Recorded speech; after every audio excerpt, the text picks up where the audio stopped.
नमस्कार, स्वागत है आप सभी का कालचक्र में। मैं हूं विपनेश माथुर और मेरे साथ हैं प्रश्न कुंडली विशेषज्ञ पंडित सुरेश पांडे जी। पंडित जी, स्वागत है कालचक्र में। धन्यवाद।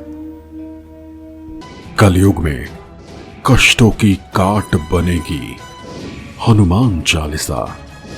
देखिए कालचक्र। जी हाँ, आप भी रोज हनुमान चालीसा पढ़ते ही होंगे, हनुमत आराधना करते ही होंगे, लेकिन क्या आपने कभी सोचा है कि हनुमान चालीसा को इतना चमत्कारी क्यों माना गया है? क्या है हनुमान चालीसा के पीछे का विज्ञान? क्या है इसका ज्योतिषीय पहलू? हनुमान चालीसा में ऐसी कौन सी चौपाइयां हैं जो आपको किसी भी रोग और शोक से बचा सकती हैं, आपकी रक्षा कर सकती हैं? साथ ही एक और बात, हनुमान चालीसा पढ़ते हुए क्या हमारा उच्चारण एकदम सही होता है? क्या है हनुमान चालीसा पढ़ने के नियम, विधि? ये सारे वो सवाल हैं जिनका जवाब जानना आपके और हमारे लिए बेहद बहुत जरूरी है, और इन्हीं सब सवालों के जवाब देंगे आज पंडित सुरेश पांडे जी। इसीलिए हनुमान चालीसा का विज्ञान और इसे पढ़ने से होने वाले चमत्कारों को जानने के लिए बने रहिए हमारे साथ और ध्यान से देखिएगा आज का कालचक्र। तो सबसे पहले आपके लिए पंडित जी से जानते हैं हनुमान चालीसा के विज्ञान के बारे में, और उसके बाद ये भी जानेंगे कि रोज हनुमान चालीसा, हनुमान जी की पूजा करने से हमें क्या क्या लाभ मिलते हैं। आइए जान लेते हैं। पंडित जी, हनुमान चालीसा का आज आप विस्तार से तमाम जानकारी देने वाले हैं, तो सबसे पहले हनुमान चालीसा के बारे में आप बताइए। चलो, हनुमान चालीसा तो ऐसा गूढ़ विज्ञान है कि जो देखने में भले सरल लग रहा है, लेकिन अगर विद्वान योगी जन इसके मर्म को जानना चाहते हैं तो वही लोग जान पाते हैं जिनके ऊपर हनुमत कृपा होती है। ये इतना आसान नहीं है जितना आसान इसकी हिंदी में लिखावट है, और इतना आसान भी नहीं है जितना आसानी से हम इसके अर्थ को समझ लेते हैं। बहुत बड़ा विज्ञान इसमें भरा हुआ है। मतलब साधारण इंसान जो है वो हनुमान चालीसा को नहीं समझ सकता अगर कोशिश भी करे तो। देखो, ऐसा है बेटा, खांड की रोटी तो चाहे जो खाए सबको मीठी आएगी। बिल्कुल, सबको मीठी आएगी, लेकिन रोटी के तत्व को जानना, खांड के तत्व को जानना, ये तो कोई कोई जानेगा। कहने का मतलब, हनुमान जी के बारे में पहले ये जान लो, अतुलित बलधामम स्वर्ण शैलाभ देहम दनुजवनु कृषाणु ज्ञानी नाम अग्रगण्यम सकल गुण निधानम वानराणामधीशम रघुपति प्रिय भक्तम वात जातम नमामि। ज्ञानी नाम अग्रगण्यम, ज्ञानियों में अग्रगण्य हैं। कौन? हनुमान जी ज्ञानियों में अग्रगण्य हैं। मनोजवम मारुत तुल्य वेगम जितेंद्रियम बुद्धिमताम वरिष्ठम वातात्मजम बानर यूथ मुख्यम श्री राम दूतम शरणम प्रपद्ये। पंडित जी, लेकिन बुद्धि की बात आती है तो हम गणेश जी की भी बात करते हैं। गणेश जी भी अपनी जगह पे हैं, हनुमान जी भी अपनी जगह पर हैं बेटा। गणेश जी, गणेशो साक्षात कृष्ण। गणेश तो साक्षात परम ब्रह्म परमेश्वर कृष्ण के ही एक रूप हैं, लेकिन हनुमान जी भक्त हैं। कह हनुमंत विपति तब होई, जब तब सुमिरन भजन न होई। भगवान राम से कहते हैं कि हे प्रभु, विपत्ति तो उस समय ही होती है जब आपका सुमिरन और भजन नहीं होता, बाकी तो विपत्ति होती ही नहीं है जी। जेहि गिर चरण देई हनुमंता, चले सुगा पाताल तुरंता। जिमि अमोघ रघुपति कर बाना, यही भांति चले हनुमाना। हनुमान जी कैसे हैं? जेहि गिर चरण देई हनुमंता, जिस पहाड़ पर पैर रख देते थे वो पताल में चला जाता था। गये सो पाताल तुरंता। जिमि अमोघ रघुपति कर बाना, तेही भांति चले हनुमाना। उनका वेग कितना है?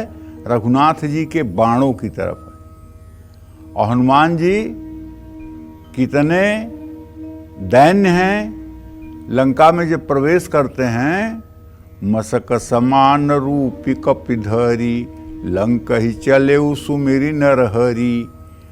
मसक मच्छर के समान रूप धारण करके वो लंका में प्रवेश करते हैं, ये उनका दैन्य भाव है जी। और जबकि भगवान राम कहते हैं कि तुम हमारे भरत के तरह भाई हो, परम प्रिय हो, लेकिन वो विभीषण से क्या कहते हैं? असमय अधम सखा। अपने को अधम कह रहे हैं, असमय अधम सखा। अरु मोहू पर रघुवीर, अस कही कपि गद गद भयो, भरेउ बिलोचन नीर। तो उनके आंखों में आंसू आ जाते हैं ये कहते हुए, मैं बड़ा अधम हूँ सखा, लेकिन मेरे ऊपर भी रघुनाथ का अनुग्रह। तो इतनी दैन्यता, इतनी विनम्रता, इतनी भगवत समर्पण की वृत्ति शायद किसी भक्त में होगी। शायद इस संसार में जब से सृष्टि की रचना हुई है जी। आज तक शायद इतना कोई दयावान या इतना कोई मतलब कि अपने इष्ट के प्रति समर्पित शायद कोई रहा। इसलिए पंडित जी कहते हैं कि हनुमान जी जैसा भक्त अभी तक कोई नहीं हुआ है। कोई नहीं हुआ। हाँ, सिय राम मैं सब जग जानी, करहूँ प्रणाम जोरी जुग पानी। मैं सेवक सचराचर, रूप स्वामी भगवंत।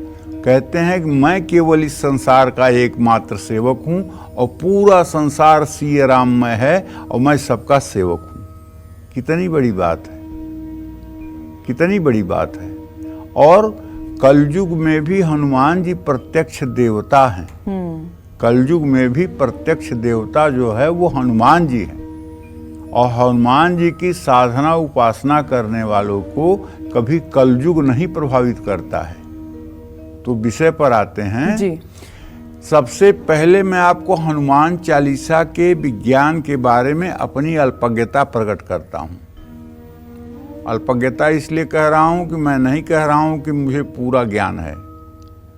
जो गुरुजनों के मुख से सुना, जो शास्त्र स्वाध्याय किया, जो बड़े बुजुर्गों से सुना, वही कुछ बताने जा रहा हूँ।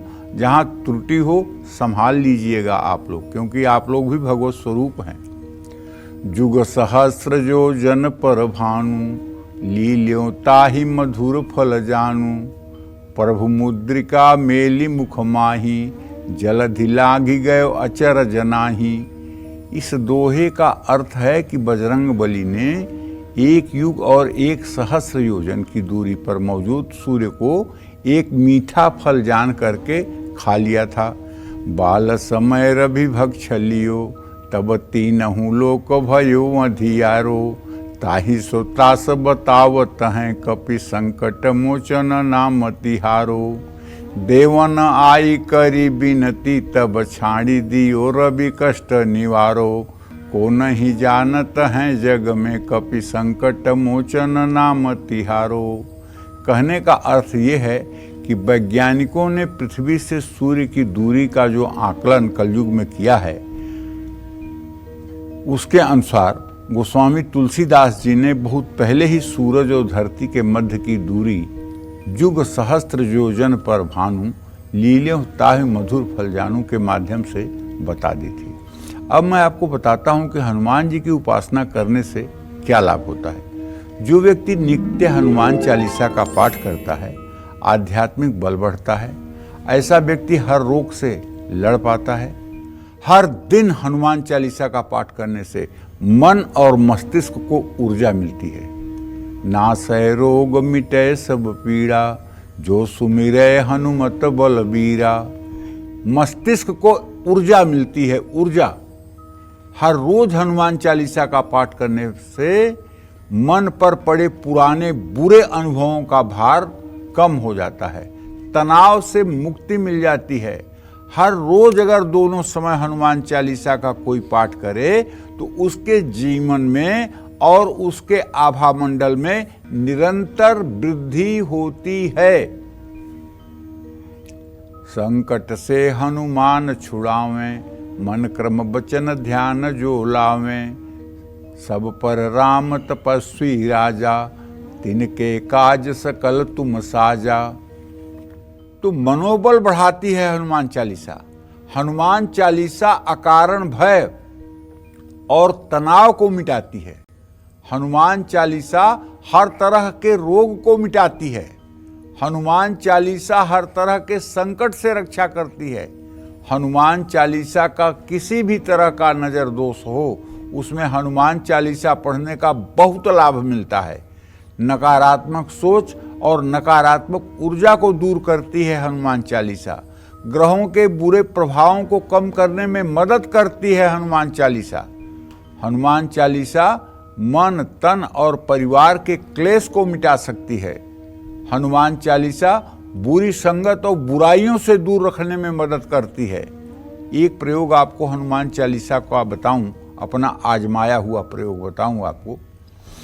अगर कोई आदमी बंधन में पड़ा हुआ है, बंधन मतलब उसका अपहरण हो गया है, या फिर वो किसी जेल में बंद है, या फिर उसको कहीं अनायास बंधन पड़ा हुआ है और आप नहीं जानते कि वो कहाँ है, ऐसे में अगर आप निष्ठापूर्वक किसी प्राण प्रतिष्ठित हनुमान मंदिर में जा करके और हनुमान जी को चोला चढ़ा करके उनका धूप दीप से पूजन करके और श्रद्धा पूर्वक व्रत करके 100 पाठ हनुमान चालीसा के करें और उसके बाद लड्डू और तुलसी के पत्ते का भोग लगाएं, हनुमान जी से प्रार्थना करें कि वो आपकी मनोकामना पूरी करें। 7 दिन पूरा होते होते आपकी मनोकामना पूरी हो जाएगी। यह 7 बार पाठ कर जोई, छूटई बंदी महासुख होई। ये एकदम कलयुग में चरितार्थ है। अगर आपका कोई स्वजन खो गया है, नहीं मिल रहा है, कभी कभी ऐसा होता है कि परिवार में कोई ऐसा सदस्य होता है जिसकी बुद्धि मंद होती है, जो अपना पता, जो अपना एड्रेस नहीं बता पाता है और वो किसी कारण से घर से कभी बहक गया, तो इधर उधर भटकता हुआ फिर वो न अपना घर का पता बता पाता है, न अपना मोबाइल नंबर बता पाता है, तो इसलिए उसके घर आने में बड़ी विलंब, बड़ी कठिनाई होती है। ऐसे में ये हनुमान जी ही ऐसे सहायक होते हैं जो कोई न कोई संयोग बना करके और उस व्यक्ति तक आपको पहुंचाते हैं। कलयुग में ये इन्हीं के बस की बात है और किसी के बस की बात नहीं है। कहा जाता है कि मंत्र हो, श्लोक हो, चौपाई हो, कुछ भी हो, अगर हनुमान जी के लिए आप कर रहे हैं तो निश्चित रूप से हनुमान जी की भक्ति आपके हृदय में अगर है तो सब कुछ ठीक है। जय मां विंध्यवासिनी। तो देखिए, किसी भी तरह का संकट है या कोई नकारात्मक आप सोच का शिकार हो गए हैं तो हनुमान चालीसा में कितनी शक्ति है, ये पंडित जी ने आपको बताया है कि अगर आप हनुमान चालीसा पढ़ते हैं, हनुमान जी की आराधना करते हैं, इन सब संकटों से आप दूर रहेंगे। और जैसे कि पंडित जी ने अभी कहा कि मंत्र हो या श्लोक, चौपाई हो या फिर कोई पाठ, अगर उसका उच्चारण सही नहीं है तो उसको, उस पाठ का आपको पूरा लाभ नहीं मिलता है। ऐसे में कहीं ऐसा तो नहीं है कि आप भी हनुमान चालीसा का गलत उच्चारण करते हो। क्या है हनुमान चालीसा का सही उच्चारण, आइए पंडित जी से जान लेते हैं। तो पंडित जी, सही उच्चारण कैसे करें फिर? देखो, और हमें कैसे पता चले कि हम मतलब गलत पढ़ रहे हैं, उच्चारण ठीक नहीं है? ऐसा है, हनुमान चालीसा और रामचरितमानस के दोहे और चौपाइयों में ड़ की जगह न लिखा हुआ है। जैसे चरण को चरण, हरण को हरण, शरण को शरण, हनुमान चालीसा में श की जगह स लिखा हुआ है। जैसे कलेश को कलेश, कपीस को कपीस, शंकर को शंकर, हनुमान चालीसा में व की जगह ब लिखा हुआ है। जैसे विक्रम को विक्रम, विद्या को विद्या, विकार को विकार, महावीर को महावीर। हनुमान चालीसा की एक एक चौपाई में गोसाई शब्द है, इसको गोसाई ना बनाएं। हनुमान चालीसा में हर शब्द जैसे लिखे हैं उनका उच्चारण वैसे ही करना चाहिए। इसमें अपने दिमाग से फिल्टर नहीं करना चाहिए कि ये तो हनुमान जी ने गलत लिख दिया, ये तो तुलसीदास जी ने गलत लिख दिया है और इसका सच्चा अक्षर ये होगा। ऐसी गलती बिल्कुल ना करें। इसके पीछे जो गोस्वामी जी की सोच रही होगी उसे पकड़ पाना हम मानव के लिए आज के युग में बहुत असंभव है। ये हनुमत कृपा से ज्ञान हो जाए तो भले आपको पता चल जाए, या कोई सिद्ध संत जिनके चरणों में बैठ करके आप इस मर्म को जान सकते हैं। जय मां विंध्यवासिनी। तो देखिए, उच्चारण आप जैसा लिखा हुआ है हनुमान चालीसा में आप वैसे ही उच्चारण करें, और ये बहुत ज़रूरी है। चर्चा को हम आगे बढ़ाएंगे, लेकिन पंडित जी ये कितना सही है या फिर मिथ है, ये आज आप दूर कीजिए, क्योंकि अक्सर ये बात सुनने में आती है कि महिलाओं को हनुमान जी का स्पर्श नहीं करना चाहिए, हनुमान चालीसा नहीं पढ़नी चाहिए, व्रत नहीं करना चाहिए। इसमें कितनी सच्चाई है? देखो, न तो मैंने यज्ञ मीमांसा में पढ़ा है, न मैंने निर्णय सिंधु में पढ़ा है, न मैंने किसी रामायण में पढ़ा है, न किसी मतलब कि किसी ग्रंथ में पढ़ा है कि महिलाओं को हनुमान जी का स्पर्श नहीं करना चाहिए। एक किंवदंतियों के आधार पर बात चली आ रही है, और सुनने में आता है लोगों के मुंह से, अरे महिलाओं को तो शालिग्राम को नहीं छूना चाहिए, महिलाओं को जो है वो हनुमान जी को नहीं छूना चाहिए। हो सकता है मेरी अल्पज्ञता हो, मैं वहां तक न पहुंच पाया हूं, लेकिन जहां तक मेरी बात है, महिला और पुरुष तो एक पोशाक है। महिला और पुरुष एक पोशाक है। सच बात यह है कि जो विपनेश तुम्हारे अंदर जीव अंश है, वही हमारे अंदर जीव अंश है। ईश्वर अंश जीव अविनाशी, चेतन अमल सहज सुखराशि। जैसे 1000 घड़े रखे हों और सूर्य की प्रतिबिंब सभी घड़ों में एक समान पड़ता है, उससे सूर्य 1000 नहीं हो जाता, सूर्य एक ही है। उसी तरह से 750 अरब की आबादी जो पूरे विश्व की है, पूरे विश्व में एक ही परमात्मा जीव रूप में सबके शरीर में विराजमान है। हम भेद दृष्टि से देख करके अपने को पुरुष, अपने को स्त्री मानते हैं। अगर सोने का हमने एक कुंडल बनवाया तो उसे कुंडल कहेंगे, लेकिन अगर उसी सोने को गला करके आपने अगर बाली बनवा ली तो उसको क्या कहेंगे? बाली ही कहेंगे ना जी। वास्तव में सोना तो वही है ना। तो जीव जिस शरीर में जाता है उस शरीर के अनुसार उसका नाम जरूर हो जाता है, लेकिन सच्ची बात यह है कि ईश्वर अंश जीव अविनाशी, चेतन अमल सहज सुखराशि। और व्याकरण में कहते हैं अलिंगे अस्मद युष्मदी, आत्मा का कोई लिंग नहीं होता है। आत्मा का कोई लिंग नहीं होता है, जीव का कोई लिंग नहीं होता है। ये केवल ढांचा मात्र है, और ढांचा ये पोशाक है। आप स्त्री पोशाक हो, हम पुरुष पोशाक हैं, लेकिन इसके अंदर रहने वाला जो तत्व है वो जीव अंश है। स्थूल शरीर, कारण शरीर, सूक्ष्म शरीर, तीनों शरीरों के परे जो है जीवात्मा, वह परमात्म तत्व है, और वह हमारा आपका एक ही है। किसी ने उसे जगा लिया है, किसी ने उसे सोए रखा है।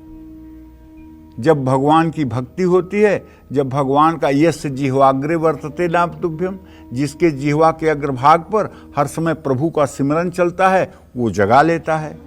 जिसके जिह्वा के अग्रभाग पर प्रभु का नाम नहीं चलता है, उसके प्रभु अंदर सोए रहते हैं। तो कहने का आशय ये है कि अगर आपने ये पूछा है कि महिलाएं पूजा पाठ कर सकती हैं कि नहीं, तो मैं इतना अपने मतलब दिमाग से कहता हूं, महिलाओं को हनुमान जी की प्राण प्रतिष्ठित मूर्ति पर सिंदूर और तेल का लेप नहीं करना चाहिए, लेकिन हनुमान चालीसा तो पढ़ना ही चाहिए। हनुमान जी के चित्र के सामने बैठ करके जो फोटो फ्रेम होता है, उनके सामने बैठकर पूजा तो कर ही सकती हैं, उनको धूप दीप दिखा ही सकती हैं, उनकी आरती कर ही सकती हैं। और अगर कहीं शास्त्र में कुछ लिखा हो कि ऐसा नहीं करना चाहिए, तब भी मैं कहता हूं अपने को पुत्री भाव मान करके तो सेवा कर ही सकती हैं। मैं आपकी पुत्री हूं, अब तो दोष खत्म हो गया ना। तो वो लोग जो मना करते हैं या आपके कानों तक जो बात पहुंची है, वो वजह क्या बताते हैं? देखो, वजह कुछ नहीं बताते हैं। बताते हैं कि स्त्रियां अपवित्र होती हैं, हनुमान जी बाल ब्रह्मचारी हैं। बड़े हंसी की बात है, वो बाल ब्रह्मचारी हैं, तो क्या वो इतने कम बाल ब्रह्मचारी हैं कि कोई महिला उनको छू लेगी तो उनका ब्रह्मचर्य नष्ट हो जाएगा? ऐसा तो नहीं है। इतने कम वाले भी ब्रह्मचारी वो नहीं है कि कोई महिला उनको छू ले तो उनका ब्रह्मचर्य नष्ट हो जाएगा। हाँ, ये बात कुछ समझ में आती है कि महिलाएं और महिलाओं के शरीर का जो निर्माण भगवान ने किया है उसमें कुछ अशौचता होती है। जैसे महीने में 5 दिन उन्हें अशुद्ध रहना, ये मतलब कि महिलाओं के अंदर है, पुरुषों के अंदर नहीं है। तो इस अशौच के कारण महिलाओं को प्राण प्रतिष्ठित मूर्तियों को छूने के लिए हो सकता है मना किया गया हो, करना भी चाहिए। लेकिन जहाँ तक पूजा उपासना की बात है, मेरे समझ से ऐसी कोई बात नहीं होनी चाहिए। जिस कोख से आप जन्म लेते हैं वो अपवित्र कैसे हो सकती है पंडित जी? वो अपवित्र हो ही नहीं सकती है। अगर वो कोख न हो तो राम नहीं प्रकट होंगे, वो कोख न हो तो कृष्ण नहीं प्रकट होंगे, वो कोख न हो तो राम नहीं प्रकट होंगे, वो कोख न हो तो कृष्ण नहीं प्रकट होंगे। ठीक है, हाँ, लेकिन एक बात आप समझो बेटा कि जिस तरह से मतलब कि घर में भोजनालय होता है, घर में मंदिर होता है, लेकिन घर में शौचालय भी होता है। बिना शौचालय के घर अधूरा है। लेकिन सबका प्रयोजन अलग अलग कार्यों में अलग अलग सिद्धि के लिए होता है। अलग अलग समय पर अलग अलग कार्यों की उपयोगिता होती है। उसी तरह से हमारे शास्त्रों में 3 से 4 दिन तक महिलाओं को जो अशौच अवस्था में माना गया है, उसमें ये अपवित्रता की बात नहीं है, वह एक रजोधर्म है। उसमें शरीर से जो है थोड़ी सी शरीर को आराम और शरीर को राहत देने के लिए विधान बनाया गया है कि महिलाएं उस समय रसोई में न जाएं, उस समय खाना न बनाएं, उस समय पूजा न करें। लेकिन उसका भी हमारे शास्त्र में विधान है। जैसे एक बात सोचो ना, जितनी शादियां पड़ती हैं, जैसे साल भर में पूरे भारत में कम से कम 10-20 लाख शादियां तो होती होंगी, तो कोई बाप हिंदुस्तान में आज तक अपने बेटी से ये नहीं पूछा होगा कि तुम्हारे पीरियड की साइकिल क्या है, बता दो, मुझे तुम्हारे विवाह का मुहूर्त तय करना है। बिना ये पूछे ही मुहूर्त तय होता है। और अगर मान लो शादी के समय ही पीरियड हो रहा है, अगर 1 लाख शादियां हो रही हैं, तो क्या उसमें 1, 2, 4 लड़कियां ऐसी नहीं होंगी जो रजस्वला स्थिति में हो सकती हैं ना? तो फिर वो कैसे भगवान विष्णु का आवाहन करती हैं मंडप में आके? वो कैसे हवन करती हैं? वो कैसे फेरे लेती हैं? वो कैसे गणेश, गौरी, कुबेर और अरेमा की पूजा करती हैं? वो तो अशौच हैं, तो वो कैसे करती हैं? इसके लिए भी हमारे यहाँ निर्णय सिंधु में विधान है कि जो हमारे यहाँ कुशकंडिका होती है विवाह में, उसमें जो जया संज्ञक, प्रायश्चित संज्ञक हवन होती है, उस हवन के करने मात्र से और श्री सूक्तम के 16 मंत्रों से आहुति देने पर कन्याएं तत्काल रजो दोष के दोष से मुक्त हो जाती हैं और उस सब प्रकार की पूजा करने के योग्य हो जाती हैं। ये हमारे शास्त्र का कथन है। ये हमारा शास्त्र कहता है जी कि उन्हें तत्काल अशुद्धि से बाहर निकालने की सामर्थ्य हमारे इन मंत्रों में और अग्निदेव को हवन करने में हो जाता है। देखिए पंडित जी, आप हमेशा जब भी हम चर्चा करते हैं तो एक ज्योतिषीय पहलू आप समझाते हैं और एक वैज्ञानिक पहलू भी होता है। तो ये जो बात है वो सत्य है जो आप कहते आ रहे हैं, लेकिन विज्ञान में ऐसी कोई बात नहीं है। लोग इसको भी सोचते हैं, समझते हैं। तो हर चीज के 2 पहलू अब हो गए हैं, तो उस हिसाब से हम आगे बढ़ते हैं। चलिए अपनी चर्चा को आगे बढ़ाते हैं। हनुमान चालीसा का वैज्ञानिक पहलू तो आपने हमारे दर्शकों को पंडित जी खूब विस्तार से बता दिया है। चलिए अब जल्दी से जानते हैं कि दर्शकों को हनुमान चालीसा पढ़ने के लिए ज्योतिष लाभ भी कैसे मिलता है। पंडित जी बताएं। हनुमान चालीसा का पाठ करने से शनि ग्रह की शांति होती है। उलटी पुलटी कपिलंका जारी, कूदी परेऊ पुण्य सिंधु मझारी। शनि को रावण ने बांध दिया था अपने यहाँ लंका में, और कैसे बांधा था पता है? उल्टा करके बांधा था, पैर ऊपर सर नीचे। हनुमान जी ने जब लंका में आग लगाई तो लंका सोने की थी, जल नहीं रही थी। सोने में आग लगना इतनी आसान बात नहीं होती है। तो हनुमान जी ज्ञानी नाम अग्रगण्यम, ज्ञानियों में अग्रगण्य हैं। तो उन्होंने देखा कि शनिदेव बांधे गए हैं, तो आकर के उन्होंने शनिदेव का तुरंत बंधन खोला और शनिदेव का पीठ पकड़ करके और उनकी आंख जो है लंका की तरफ कर दी। अब जब लंका की तरफ आंख हुई और शनिदेव की दृष्टि लंका पर पड़ी तो लंका जल के राख हो गई। उलटी पुलटी कपिलंका जारी, कूदी पड़े हूं पुण्य सिंधु मझारी। और स्वयं जाके समुद्र में कूद गए, क्योंकि उनको तो अपनी पूंछ भी बुझानी थी। तो कहने का आशय, हाँ, शनिदेव प्रसन्न हो गए हनुमान जी के ऊपर। हनुमान जी से कहे, प्रभु मैं तो आपका बहुत ऋणी हूं, आपने मुझे इस संकट से बचाया है। तो हनुमान जी ने कहा, ठीक है भाई, जो मेरे भक्त हों उन्हें परेशान मत करना। तो जो लोग शनिवार को सुंदरकांड का पाठ करते हैं, जो लोग नित्य हनुमान चालीसा का पाठ करते हैं, उन्हें शनि की 7.5, शनि की ढैया, शनि की महादशा, शनि की अंतरदशा में कभी किसी प्रकार की बाधा नहीं पहुंचती है। और शनिदेव ऐसे लोगों का कल्याण ही करते हैं। जहां भी हनुमान उपासना होगी, ऐसे व्यक्ति को शनिदेव अपने कोप से कभी शिकार नहीं बनाएंगे। ये बात एकदम पक्की मान लीजिए। शनिदेव की कृपा पाने के लिए हर शनिवार को हनुमान चालीसा या सुंदरकांड का पाठ करना चाहिए। शनिवार को बूंदी का प्रसाद भोग लगाकर बांटना चाहिए। शनिवार की शाम को हनुमान जी को केवड़े का इत्र अर्पित करें। जिन लोगों की कुंडली में मंगलिक दोष है, उनको मंगल के बुरे प्रभावों को कम करने के लिए हनुमान चालीसा का 10 पाठ नित्य करना चाहिए। इससे मंगल का बल, साहस और ऊर्जा सभी जप करने वाले व्यक्तियों को मिलता है।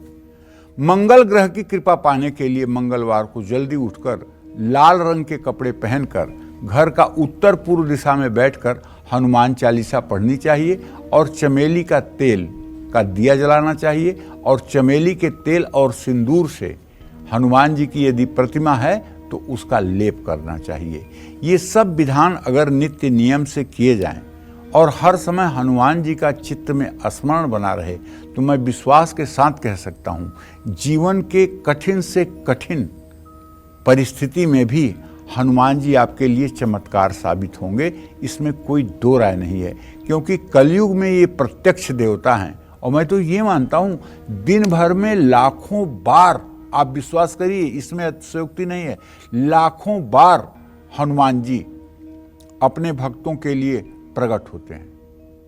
एक सच्ची घटना आपको बता रहा हूं, विश्वास करिएगा कि एक 52 द्वादशी पर हमारे गांव के पास मेला लगता है।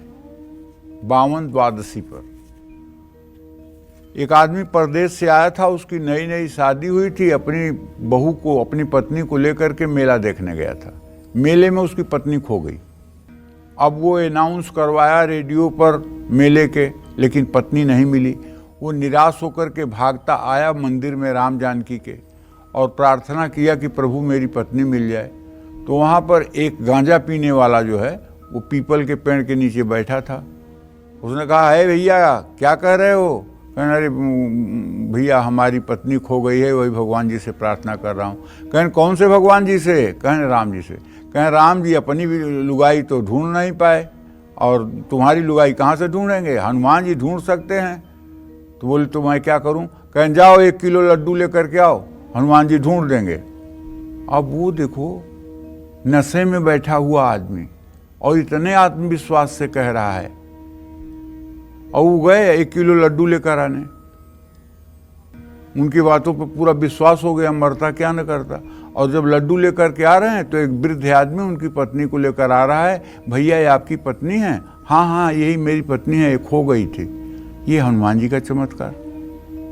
तो हनुमान जी अपने भक्तों की बातों को सही करने के लिए कभी वृद्ध बन के, कभी बालक बन के, कभी युवा बन के चमत्कार करते ही रहते हैं।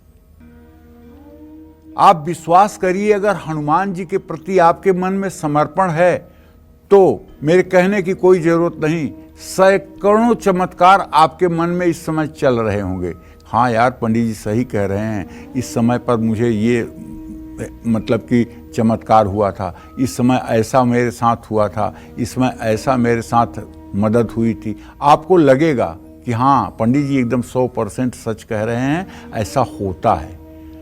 जब आप उनका स्मरण करेंगे, जब उनकी शरणागति में आप रहेंगे। और हनुमान जी कहते हैं कि कर्म करना चाहिए। एक आदमी बैलगाड़ी से जा रहा था और उसकी बैलगाड़ी एक पानी की नाली थी, उसी में जाके बैलगाड़ी के दोनों चक्के अटक गए और फिर बैल उनको खींच नहीं पा रहे थे। अब वो वहीं बैठकर जेब में से हनुमान चालीसा की किताब निकालकर और लगा हनुमान चालीसा पढ़ने। कम से कम 20 बार हनुमान चालीसा पढ़ा। आधे घंटे हो गए।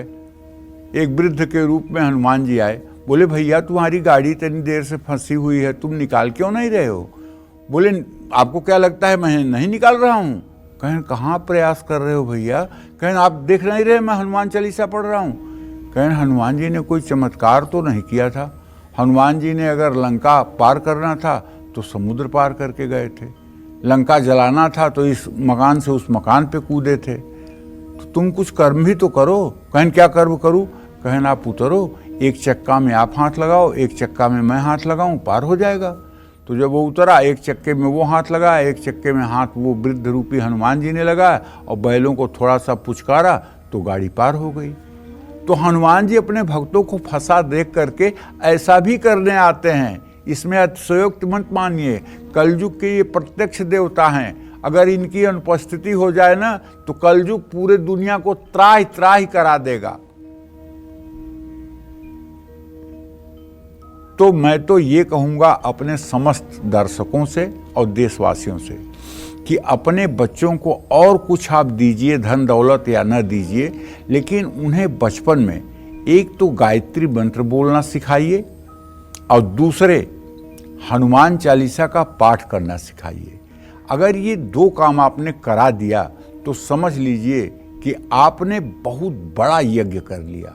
अगर आपका बच्चा पूरा हनुमान चालीसा मुँह ज़बानी बोलने लगे और आपके बच्चे को गायत्री मंत्र शुद्धता से याद हो जाए तो आप विश्वास करिए, उसको इस दुनिया में सफल होने से दुनिया की कोई ताकत नहीं रोक पाएगी। एक दिन वो सूरज की तरह चमकेगा और उसकी रोशनी में पूरा जग कृतकृत्य हो जाएगा।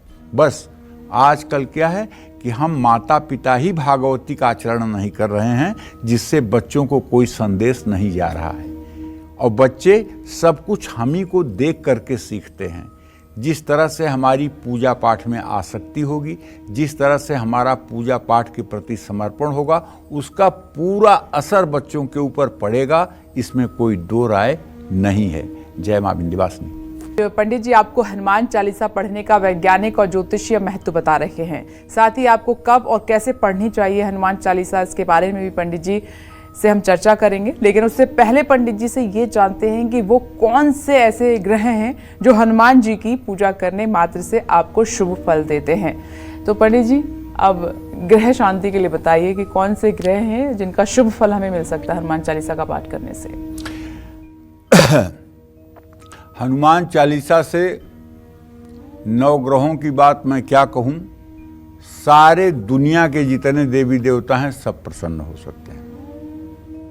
सूर्य ग्रह की कृपा पाने के लिए हनुमान जी को हर मंगलवार गुड़हल के फूलों की माला चढ़ानी चाहिए। हर रोज उगते हुए सूर्य को देखते हुए हनुमान चालीसा का पाठ करना चाहिए। इसके बाद तांबे के लोटे से सूर्य को अर्घ देना चाहिए। ओम ब्रह्म स्वरूपिणे सूर्य नारायणाय नमः। राहु की पीड़ा से मुक्ति पाने के लिए रोज हनुमान चालीसा का पाठ करें। किसी भी हनुमान मंदिर में जौ और तेल का दान करें। कमजोर शुक्र के कारण अगर आपको धन, समृद्धि या विलासितापूर्ण जीवन जीने की इच्छा है और पूरी नहीं हो पा रही है तो हर रोज रात में सोने से पहले हनुमान जी के सामने सरसों के तेल का दिया जलाकर हनुमान चालीसा का पाठ आपको करना चाहिए। जय मां विंध्यवासिनी। अब जल्दी से हनुमान चालीसा के वो चमत्कारी उपाय जानते हैं जो हमारे कष्टों को दूर करने की ताकत रखते हैं। तो पंडित जी वो कौन से हैं चमत्कारी उपाय? देखो,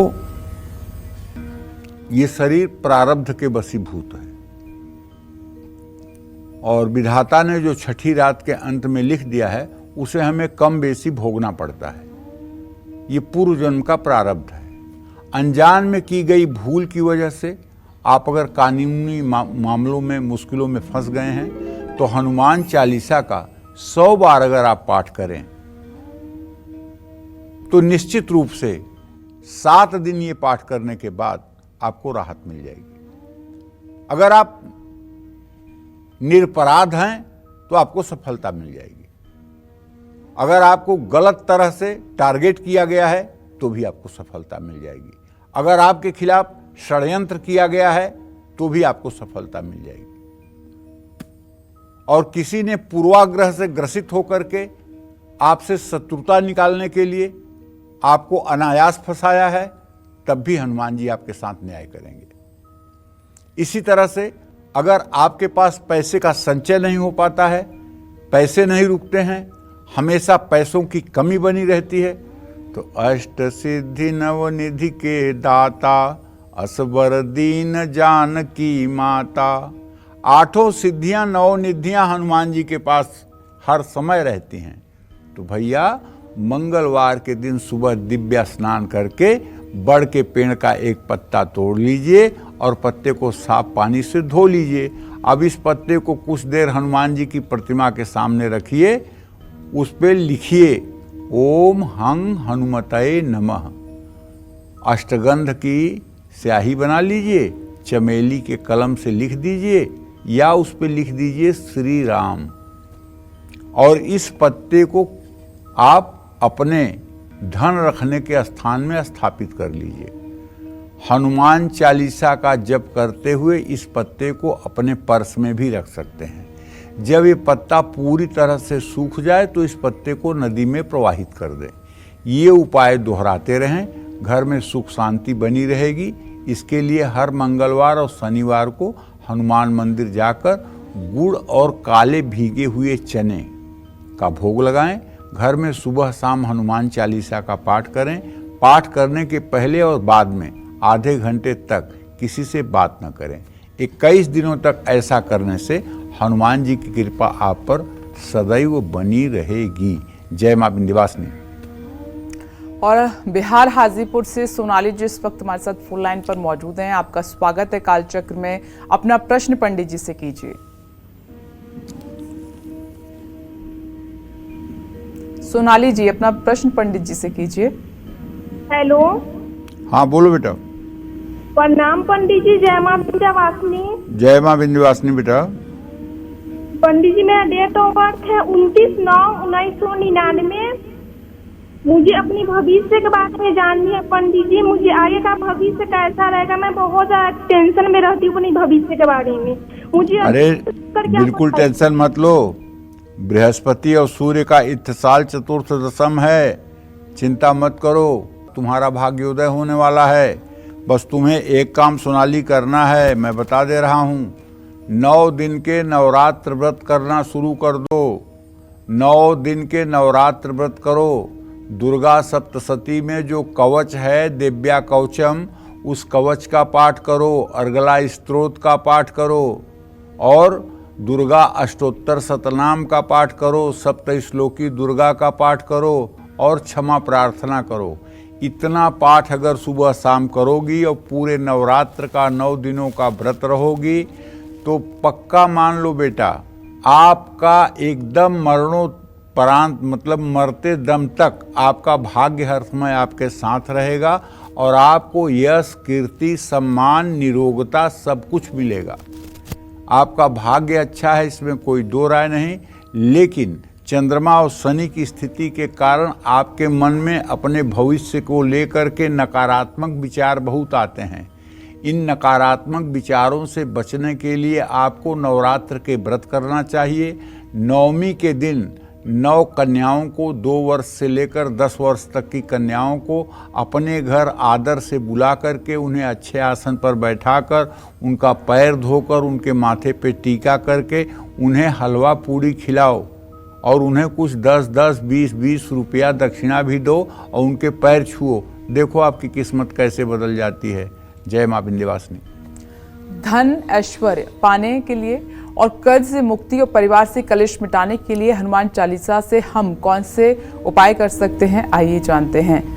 पंडित जी बताइए कैसे इन प्रॉब्लम से छुटकारा मिल सकता है, क्या है वो उपाय? देखो, धन सुख समृद्धि और ऐश्वर्य की प्राप्ति के लिए मंगलवार को हनुमान मंदिर में हनुमान चालीसा की आप 11 किताबें ले जाइए और बिना अहंकार के कि मैं देता हूं ये बात नहीं आना चाहिए। दैन्य भाव से मैं किसी लायक नहीं हूं, मैं प्रभु की इतनी ही सेवा कर पा रहा हूँ। और 11 पुस्तकें हनुमान जी के मंदिर में किसी ऐसे पवित्र स्थान पर रख दीजिए जहाँ दर्शनार्थी जब जाएं तो एक किताब उठा करके हनुमान चालीसा का 2 मिनट पाठ कर लें और फिर उसके बाद वही किताब रख करके चले जाएंगे। अगर आपने ऐसा कर दिया तो आप पक्का मानिए आपने समझ लीजिए 100 गायों का दान कर दिया। और जितने लोग आपकी रखी हुई किताबों से पाठ करेंगे उसमें कुछ पुण्य का अंश आपको भी मिलेगा। आपके भी दुर्भाग्य जलेंगे, इसमें कोई दो राय नहीं। आपका भी सौभाग्य उदय होगा, इसमें कोई दो राय नहीं। कारोबार में अगर उन्नति चाहते हैं तो सूजी या मूंग की दाल का हलवा बना करके पीतल की बड़ी थाल में रख करके हनुमान जी को भोग लगाएं और उसे दर्शनार्थियों में तुलसी के पत्ते के साथ वितरित करें और 11 बार हनुमान चालीसा का पाठ करें। अगर परिवार में कलेश है वो तो हर मंगलवार और शनिवार को हनुमान मंदिर में 11 उड़द की दाल के दाने, सिंदूर और चमेली का तेल, फूल और प्रसाद चढ़ाकर सुंदरकांड और हनुमान चालीसा का पाठ करें। आप बेरोजगार हैं, आपकी नौकरी या कारोबार पर संकट आ रहा है तो मंगलवार के दिन सुंदरकांड का पाठ करना शुरू कर दीजिए। अच्छा, एक बात बताऊं, अनुभव की बात बता रहा हूं। अगर कोई व्यक्ति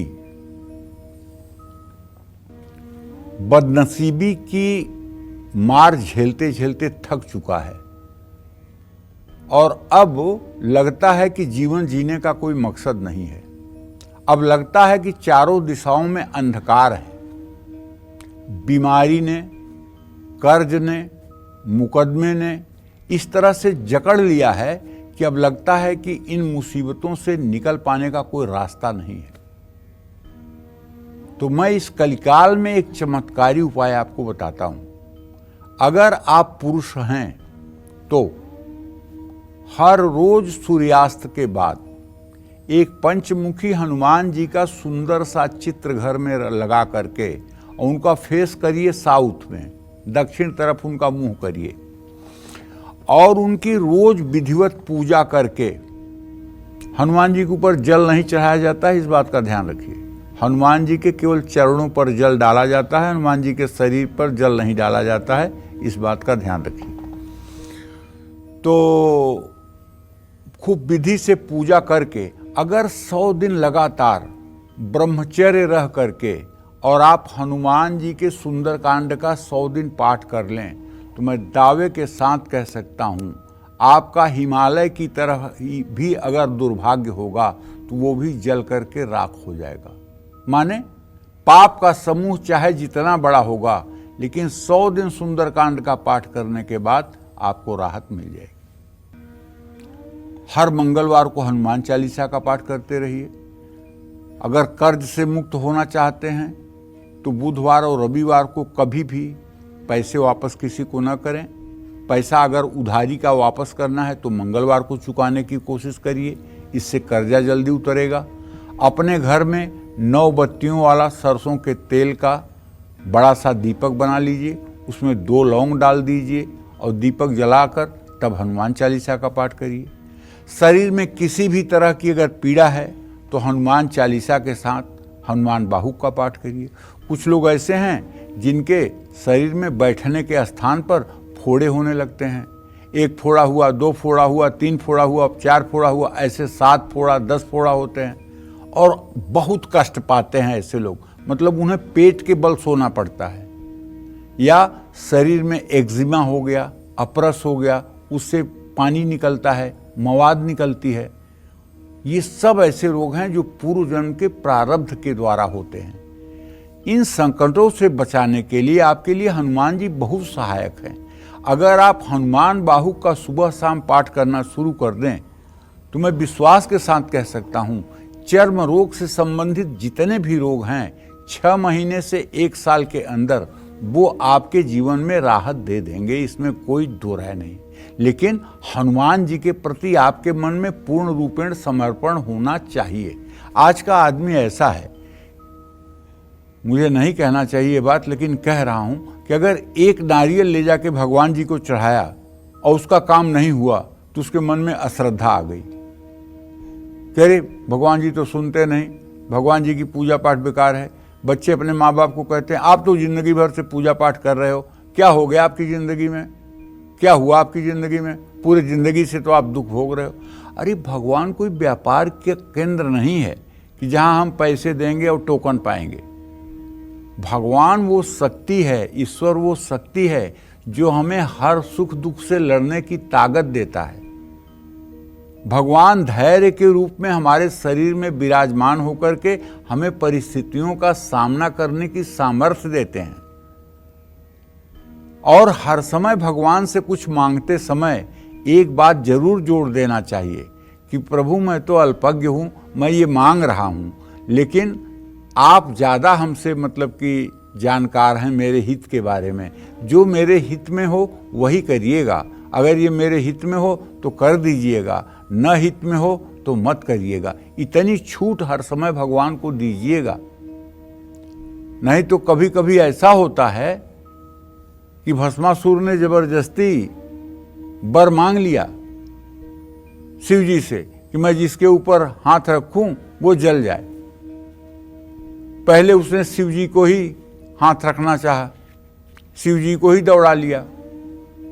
मोहिनी रूप धारण करके, पार्वती का रूप धारण करके भगवान विष्णु आ गए, उन्होंने उसे ही नचा दिया, वो अपने से ही अपना ही हाथ रख के अपने सर पे जल के मर गया।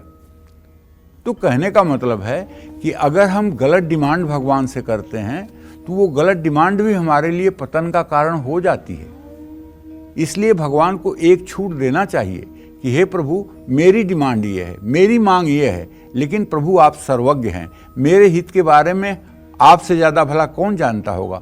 अगर मेरे लिए ये ठीक हो तो कर दीजिएगा, ना ठीक हो तो मत करिएगा। मैं दोनों में प्रसन्न हूँ, दोनों में आपका भक्त हूँ, दोनों में आपको समर्पित हूँ, ऐसा जरूर रखिएगा। ये नहीं कि आपने कुछ किया। अब आजकल लोग फ़ोन करते हैं, पंडित जी आपने कहा था कि 40 दिन जो है श्री सूक्तम का पाठ कर लीजिए तो नौकरी लग जाएगी, आज 41 दिन हो गया। अरे भाई, धर्म कोई दारू थोड़ी है कि पीते ही पैर लड़खड़ाने लगेंगे। ये देसी घी की तरह है, एक दिन में 1 लीटर देसी घी पी लेने से कोई पहलवान नहीं हो जाता। इसको 2 चम्मच रोज अगर साल भर खाओगे तो तंदुरुस्त हो जाओगे। धर्म पर विश्वास करो, इसको सतत करते रहो। जितना आपका समर्पण होगा, जितनी आपकी श्रद्धा होगी, उसी के अनुसार आपको फल मिलेगा। इसमें निराश होने की कहाँ बात है। जय मां विंध्यवासिनी। ऐसा कहा जाता है कि हनुमान जी की पूजा करते हुए विशेष नियमों का पालन करना चाहिए। वो नियम कौन से हैं, आइए जान लेते हैं। तो पंडित जी बताएं। देखिए भाई, मैं तो ये कहूँगा कि जो जैसा रहता है उसी के अनुकूल अगर आप व्यवहार करें तो निश्चित रूप से आपको उस व्यक्ति का सानिध्य जल्दी प्राप्त होता है। हनुमान जी की पूजा में ब्रह्मचर्य का पालन करना अनिवार्य है। हनुमान जी की पूजा में बनाया हुआ प्रसाद शुद्ध घी का होना चाहिए। हनुमान जी को सिंदूर लगाने के लिए सिर्फ तिल या चमेली के ही तेल का प्रयोग करना चाहिए। हनुमान जी को केसर या हल्दी मिलाकर ही लाल चंदन लगाना चाहिए। सुबह हनुमान जी को गुड़ नारियल का भोग लगाना चाहिए। दोपहर को हनुमान जी को गुड़, घी और गेहूं के आटे चूरमे का भोग लगाना चाहिए। रात के समय हनुमान जी को प्रसाद में फल का भोग लगाना चाहिए। और ध्यान रखिएगा, हर प्रसाद के साथ अगर तुलसी का पत्ता नहीं होगा तो पूरे दुनिया का प्रसाद आप चढ़ा दीजिए, वो संतुष्ट नहीं होंगे। हाँ, 2 तुलसी का पत्ता हो जाएगा तो एकदम प्रसन्न। हनुमान जी की उपासना में सिर्फ रुद्राक्ष या मूंगे की माला का ही प्रयोग आप कर सकते हैं। जय मां विंध्यवासिनी। और अब जानते हैं कि हनुमान जी की कैसी तस्वीर घर में कहाँ लगाने से बुद्धि और विद्या का विकास होता है, साथ ही रोग और शोक भी दूर हो जाते हैं। तो कौन सा कोना है वो घर का पंडित जी, या दीवार? हनुमान जी का चित्र हमेशा घर में दक्षिण दिशा की ओर देखते हुए लगाना चाहिए। ऐसा क्यों? जब दक्षिण दिशा में हनुमान जी का मुंह होता है ना, तो ये हो जाते हैं संकट मोचन। आप बनारस में देख लीजिए संकट मोचन मंदिर को, साउथ फेसिंग चित्र है। नैमिषारण्य में देख लीजिए, स्वयंभू हनुमान जी हैं वहाँ, बहुत बड़ी प्रतिमा है पहाड़ में, साउथ फेसिंग चेहरा है। हनुमान जी का जहाँ संकट मोचन नाम होगा वहाँ उनका मुंह दक्षिण तरफ होगा। ऐसा क्यों? क्योंकि जब लंका के लिए हनुमान जी ने प्रस्थान किया था तो उस समय उनका मुंह दक्षिण दिशा में था। हाँ, जामवंत के वचन सुहाए, सुन हनुमंत हृदय तिभाए, तब लग मुँह पर क्यों तुम भाई, सही दुकंद मूल फल खाई, जब लग या मुँह सीत ही देखी, हुई है काज मुँह हरस बिसेखी, अस कहना आई सबन कर माता, हृदय चले ही अधर रघुनाथा, सिंधु तीर एक भूधर सुधर, कौतुक चुकूद चढ़े ताऊ पर, बार बार रघुवीर सम्हारी, तर के उपवन तनय बल भारी, जहि गिर चरण देई हनुमंता, चले सुगा पाताल तुरंता, जिम्य मोघ रघुपति कर बाना, यही भात चले हनुमाना, जलनिधि रघुपति दूत विचारी, तय मैनाक हों श्रमहारी, हनुमान तहि परसा कर पुन कीन प्रणाम, राम काज कीन है बिना मोहि कहाँ विश्राम। ये चित्र बैठी हुई मुद्रा में लाल रंग का होना चाहिए। दक्षिण दिशा की ओर मुंह करके हनुमान जी का चित्र शुभ है, क्योंकि हनुमान जी ने अपना प्रभाव सबसे ज़्यादा इसी दिशा में दिखाया है। हनुमान जी बाल ब्रह्मचारी हैं, ऐसे में अपने शयन कक्ष में इनकी प्रतिमा ना रखें, बिल्कुल नहीं रखना चाहिए बेडरूम में, घर में न। और हाँ, पूजा स्थान में कभी दंपत्ति को सोना नहीं चाहिए। अगर कोई गृहस्थ की जीवन में है कोई पति पत्नी और मंदिर के कमरे में सो रहे हैं तो इस भागवतिक अपराध से बचें। वहाँ ऐसा कोई कार्य नहीं होना चाहिए जो मतलब कि शास्त्र विरुद्ध हो। नकारात्मक ऊर्जा अगर बहुत ज़्यादा है तो हनुमान जी की शक्ति प्रदर्शन की मुद्रा का चित्र लगाएं। घर के मुख्य द्वार के ऊपर पंचमुखी हनुमान जी का चित्र लगाने से घर में नकारात्मक ऊर्जा का प्रवेश नहीं हो पाती है। मकान में गलत दिशा में जल स्रोत है, शत्रु बाधा है, बीमारी है, मनमुटाव है, तो इस दोष को भी दूर करने के लिए पंचमुखी हनुमान का चित्र चमत्कारी साबित होता है। जय मां विंध्यवासिनी। में चलिए पंडित जी से जल्दी से जानते हैं कि हनुमान जी का कौन सा स्वरूप घर में लगाने से कौन कौन सी मनोकामनाएं पूरी होती हैं, ये जानते हैं। पंडित जी बताइए। हनुमान जी का ड्राइंग रूम में जो चित्र लगाएं आप, वो पर्वत उठाते हुए। हनुमान जी का चित्र श्री राम का भजन करते हुए भी आप लगा सकते हैं अपने पूजा स्थान में। आपके अंदर साहस, बल, विश्वास और जिम्मेदारी की कमी है तो पहाड़ उठाते हुए हनुमान जी का चित्र घर में लगाएं उत्तर की दीवार पे। परिवार में कलेश रहता है तो हनुमान जी का ऐसा चित्र लगाएं जिसमें वो राम भक्ति करते हुए नजर आ रहे हों। कोई मुश्किल लक्ष्य को प्राप्त करने के लिए उड़ते हुए हनुमान जी का चित्र अपने घर में लगाएं। किसी कार्य में सफलता प्राप्त करने के लिए लंका दहन करते हुए या राम लक्ष्मण को अपने कंधे पर उठाए हुए हनुमान जी का चित्र लगा के देख लीजिए कैसे सफलता आपको मिलती है। जय मां विंध्यवासिनी। यमुनानगर से सीमा जी इस वक्त हमारे साथ फोन लाइन पर मौजूद हैं। स्वागत है आपका कालचक्र में। आप अपना सवाल पंडित जी से पूछिए। हाँ जी, जय विंध्यवासिनी मां पंडित जी। हाँ, जय मां विंध्यवासिनी। हाँ जी पंडित जी का प्रणाम। और पंडित जी, मैंने ना अपने बेटे के बारे में पूछना है। उसकी डेट ऑफ बर्थ है 8/5/1995 शाम को 4:20। आपने 2 साल पहले बताया था कि वो बाहर जाएगा। उसका कल परसों मतलब कि फ्लाइट हो रहा है। और पंडित जी कोई रुकावट ना आए इसके लिए आप कोई उपाय बताएं, और क्योंकि मैं पाठ कर सकूं। और एक पंडित जी आप ये बात बताते हो कि 100 दिन लगातार सुंदरकांड का पाठ करो। पंडित जी पिछली बार 50 दिन का किया तो कोई कहीं जाना पड़ गया था पंडित जी, तो बेटी के जहाँ रात को मेरे, इसके लिए बताओ कि 100 दिन का सुंदरकांड का पाठ करना हो तो कैसे किया जा सकते पंडित जी। देखिए, सही बात तो यह है कि 100 दिन का अनुष्ठान जल्दी पूरा नहीं होता है। 100 दिन का अनुष्ठान अगर 100 लोग शुरू करते हैं तो एक ही लोगों का पूरा होता है, क्योंकि 100 दिन का अनुष्ठान पूरा होने के बाद वो आदमी जिंदगी भर हनुमान जी का कृपा पात्र हो जाता है। उसके जीवन से सारे कष्टों का समाधान हो जाता है। ये बहुत बड़ी साधना है 100 दिन अनवरत पाठ करना। ये हनुमान जी की कृपा से होता है। और अगर आप अपने अहंग भाव को मिटा दें, हनुमान जी आपकी कृपा से पाठ हो रहा है, अगर ये भाव रख लें, या आपका कोई गुरु है तो गुरु का हर समय चिंतन करते हुए पाठ करें कि गुरुदेव आपकी कृपा से पाठ हो रहा है, तो पाठ 100 दिन का पूरा हो जाएगा। आपके बेटे की यात्रा मंगलमय होगी और किसी प्रकार के उसके जीवन में कोई संकट नहीं आएगा। अगर आप चाहें तो एक उपाय कर सकती हैं। एक सोने का लॉकेट, छोटा सा सोने का लॉकेट, गणेश जी का लॉकेट बनवा करके और सोने की चैन या पीले धागे में उसके गले में डाल दीजिए और वो जब तक विदेश रहे तब तक उस लॉकेट को अपने गले में धारण करके रखे। या फिर गणेश रुद्राक्ष अगर मिल जाए तो उसको भी पीले धागे में करके आप पहना करके भेज दीजिए। आपका बच्चा सुरक्षित रहेगा, स्वस्थ रहेगा और जीवन में कामयाब होगा। जय मां विंध्यवासिनी। अपना जीवन सफल बनाने के लिए 12 राशि वाले कैसे करें हनुमत आराधना, आइए पंडित जी से जान लेते हैं। पंडित जी, अब राशि अनुसार बताइए। देखिए, मेष राशि के जातकों को एक मुखी हनुमंत कवच का पाठ करना चाहिए और हनुमान जी को बूंदी का प्रसाद चढ़ाना चाहिए। नाभ्यासिदंतरिक्षवंशी शृणौ द्यौषमवर्ततः पदभ्याम भूमिर्दिशः स्रोता तथा लोकान अकल्पयन्। वृषभ राशि वाले रामचरितमानस के सुंदरकांड का पाठ करें और हनुमान जी की प्रतिमा के सामने मीठी पूड़ियाँ बना करके भोग लगाएं। मिथुन राशि के जातक रामचरितमानस के अरण्यकांड का पाठ करें और हनुमान जी को भोग प्रसाद के बाद एक सुंदर सा पान का पत्ता अर्पित करें। कर्क राशि के जातक पंचमुखी हनुमंत कवच का पाठ करें और हनुमान जी को यथासंभव भोग प्रसाद फल अर्पित करें।